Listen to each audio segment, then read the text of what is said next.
one thing that Meghan Markle proved herself to be. It was a brilliant moaner for a short time within the British monarchy. I mean, even right up until last year, where she popped up on that coffee advert that she's now apparently part of the company. By the way, I didn't realise this, so thanks for pointing this out.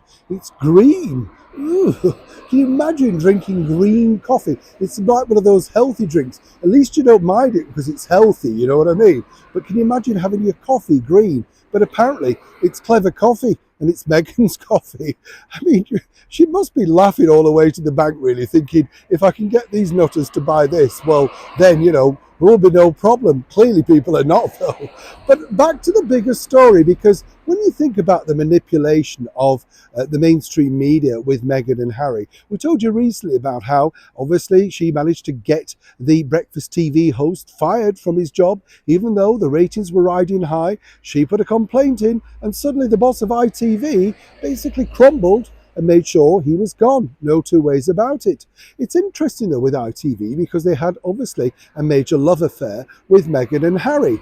You see, their chum, Tom Bradby, right? Well, he was on that African tour. Now, just to give you a bit of context on this is the infamous African tour where Meghan, through blotted mascara, basically revealed to the world that no one had asked if she was okay.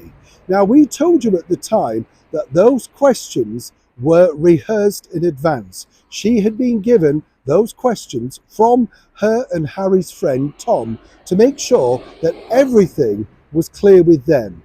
And more importantly, he was never going to ask the burning question, well, if things weren't okay, who did she speak to? Who did she reach out to? That was the deal. A proper journalist would have done that. But Tom is anything but. Hence the reason he languishes on News at 10, virtually talking to himself with 0 ratings. That's now the problem, of course.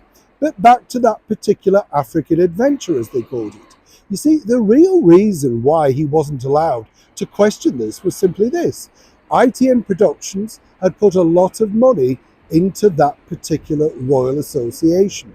And there was no way that they could control or indeed attack the narrative. They got a free program which they hoped would rate well and be sold around the world, making a lot of money for ITN Productions. So Tom put in a skewer in the questions by saying, well, didn't you speak to Catherine or Her Majesty the Queen?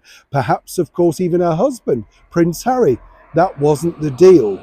And so the true story was that the mainstream media, ITN Productions, ITV News, allowed this untruth narrative to spin around the world, all in the name of money.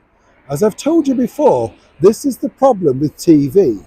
They don't want to question anything, particularly the mainstream media, simply because, of course, they rely on advertising and the goodwill of the people that they're currently working for. Everybody in the crew knew that this was a bit of a strange question to ask, and with no journalistic backup to follow through, really, it was just left hanging that Meghan was suffering all on her own.